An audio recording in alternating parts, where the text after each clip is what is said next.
ಇನ್ನು royal Challengers Bengaluru ವಿರುದ್ಧ criminal case ದಾಖಲಿಸಲಿಕ್ಕೆ ತೀರ್ಮಾನವನ್ನ ತೆಗೆದುಕೊಳ್ಳಲಾಗಿದೆ ಅಂತ ಹೇಳಿ ಎಚ್.ಕೆ. ಪಾಟೀಲ್ರು ಮಾಹಿತಿಯನ್ನ ಕೊಟ್ಟಿದ್ದಾರೆ.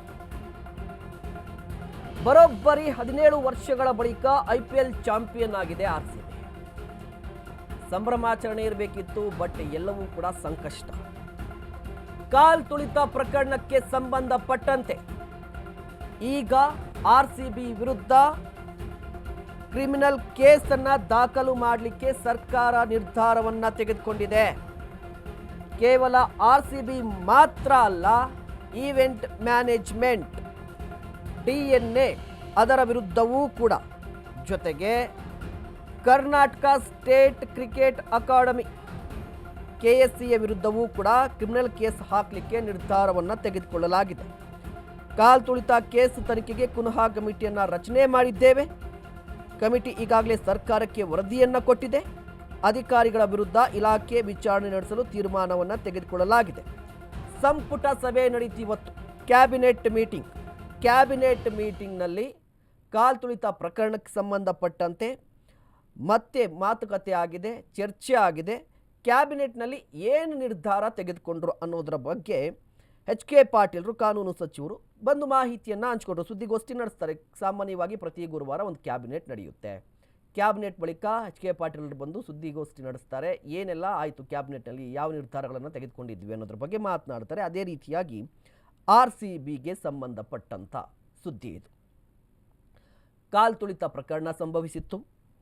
ಕಾಲ್ ತುಳಿತ ಪ್ರಕರಣ ಸಂಭವಿಸಿದ ನಂತರ ರಾಜ್ಯ ಸರ್ಕಾರಕ್ಕೆ ಅತಿ ದೊಡ್ಡ ಮುಜುಗರ ಉಂಟಾಗಿತ್ತು. ಹೀಗಾಗಿ ಆರಂಭದಲ್ಲಿ ಅಧಿಕಾರಿಗಳ ತಲೆದಂಡ ಆಗಿತ್ತು. ಇದರ ನಡುವೆ ಆರ್ಸಿಬಿಯ ವಿರುದ್ಧ ಕೂಡ ಆರೋಪ ಕೇಳಿಬಂದಿದೆ. ಈ ಬಗ್ಗೆ ಇನ್ನಷ್ಟು ಮಾಹಿತಿಯನ್ನು ಪಡೆಯೋಣ. ನಮ್ಮ ಪ್ರತಿನಿಧಿ ಅಭಿಷೇಕ್ ದೂರವಾಣಿ ಸಂಪರ್ಕದಲ್ಲಿದ್ದಾರೆ. ಅಭಿಷೇಕ್, ಒಂದು ಕಡೆ ಕಾಲ್ ತುಳಿತ ಪ್ರಕರಣಕ್ಕೆ ಸಂಬಂಧಪಟ್ಟಂತೆ ರಾಜ್ಯ ಸರ್ಕಾರ ಒಂದಿಷ್ಟು ಮುಜುಗರವನ್ನು ಅನುಭವಿಸಿತ್ತು, ಅಧಿಕಾರಿಗಳ ತಲೆದಂಡ ಆಯಿತು. ಈಗ ಏಕಾಏಕಿಯಾಗಿ ಆರ್ಸಿಬಿ ಡಿಎನ್ಎ ಮತ್ತು ಕೆಎಸ್ಎ ವಿರುದ್ಧ ಕಾನೂನು ಕ್ರಮ ಅಥವಾ ಕ್ರಿಮಿನಲ್ ಕೇಸನ್ನು ದಾಖಲಿಸಲಿಕ್ಕೆ ಮುಂದಾಗ್ತಾ ಇರುವಂಥದ್ದು. ಅಂದರೆ ಈ ರೀತಿಯ ತೀರ್ಮಾನ ಬರಲಿಕ್ಕೆ ಏನು ರೀಸನ್ ಅಂತ, ಪುನಃ ಅವರ ಕಮಿಟಿ ಕೊಟ್ಟಿರುವಂಥ ವರದಿಯೇ ಇದಕ್ಕೆ ರೀಸನ್ನಾ? ಖಂಡಿತ ಮಹೇಶ್, ಒಂದು ಕಡೆ ರಾಜ್ಯದಲ್ಲಿ ಅದರಲ್ಲೂ ಕೂಡ ಕಾಂಗ್ರೆಸ್ ಸರ್ಕಾರಕ್ಕೆ ಬಹಳ ಇಕ್ಕಟ್ಟಿನಲ್ಲಿ ಸಿಲುಕಿಸಿದಂತ ಆರ್ಸಿಬಿ ಕಾಲ್ ತುಳಿತ ಪ್ರಕರಣಕ್ಕೆ ಇದೀಗ ಖುದ್ದಾಗಿ ರಾಜ್ಯ ಸರ್ಕಾರವೇ ಒಂದಷ್ಟು ಆಗಿರುವಂತ ತಪ್ಪನ್ನ ಒಂದಷ್ಟು ಪ್ಯಾಚಪ್ ಮಾಡುವಂತ ಈ ಒಂದು ಪ್ರಮುಖವಾದಂತ ಕ್ರಮನ ತೆಗೆದುಕೊಂಡಿದೆ. ಅದರಲ್ಲೂ ಕೂಡ ಚಿನ್ನಸ್ವಾಮಿ ಕಾಲ್ ತುಳಿತ ಪ್ರಕರಣಕ್ಕೆ ಸಂಬಂಧಪಟ್ಟಂತೆ ಪುನಃ ಕಮಿಟಿ ರಚನೆ ಮಾಡಿದ್ದು. ಆ ಒಂದು ಪುನಃ ಕಮಿಟಿ ರಚನೆ ಇವತ್ತು ಸಚಿವ ಸಂಪುಟದಲ್ಲಿ ಆ ಒಂದು ವರದಿಯನ್ನ ಒಪ್ಪಿಗೆ ಪಡೆದಿದ್ದಾರೆ.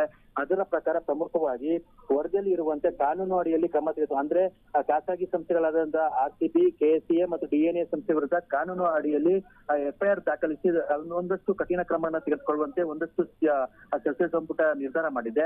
ಇಲ್ಲಿ ಪ್ರಮುಖವಾಗಿ ಅಧಿಕಾರಿಗಳ ವೈಫಲ್ಯ ಆಗುತ್ತೋ ಅಥವಾ ಸರ್ಕಾರದ ವೈಫಲ್ಯ ಆಗುತ್ತೋ ಅಥವಾ ಆರ್ಸಿಬಿ ಮ್ಯಾನೇಜ್ಮೆಂಟ್ ನ ಒಂದು ವೈಫಲ್ಯ ಆಗುತ್ತೋ ಆ ಒಂದು ವರದಿಯಲ್ಲಿ ಪ್ರಮುಖವಾಗಿ ಸ್ಪಷ್ಟಪಡಿಸಲಾಗಿದೆ.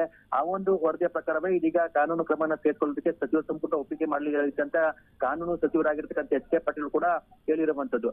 ಅಂದ್ರೆ ಆರ್ಸಿಬಿ ಕಾಲ್ ತುಳಿತ ಪ್ರಕರಣಕ್ಕೆ ಸರ್ಕಾರಕ್ಕೆ ಸಾಕಷ್ಟು ಒಂದು ಇರಿಸು ಮರಿಸುವ ಒಂದು ಘಟನೆ ಆಗಿತ್ತು. ಇಡೀ ವಿರೋಧ ಪಕ್ಷಗಳು ಸೇರಿದಂತೆ ಸಾರ್ವಜನಿಕ ವಲಯದಲ್ಲಿ ಸರ್ಕಾರದ ಒಂದು ನಡೆಗೆ ಸಾಕಷ್ಟು ಒಂದು ಆಕ್ಷೇಪ ಕೊಡುವ ಕೇಳಿ ಬಂದಿತ್ತು.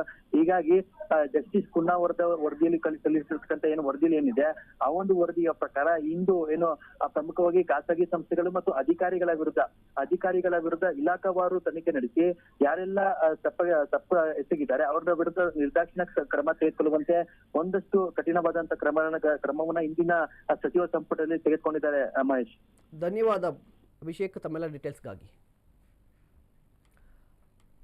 ಇನ್ನು ಬೆಂಗಳೂರಿನ ಚಿನ್ನಸ್ವಾಮಿ ಸ್ಟೇಡಿಯಂ ಬಳಿ ಕಾಲ್ ತುಳಿತ ಪ್ರಕರಣಕ್ಕೆ ಸಂಬಂಧಪಟ್ಟಂತೆ ಈಗ ಗಂಭೀರ ಆರೋಪ ಒಂದು ಕೇಳಿಬಂದಿದೆ.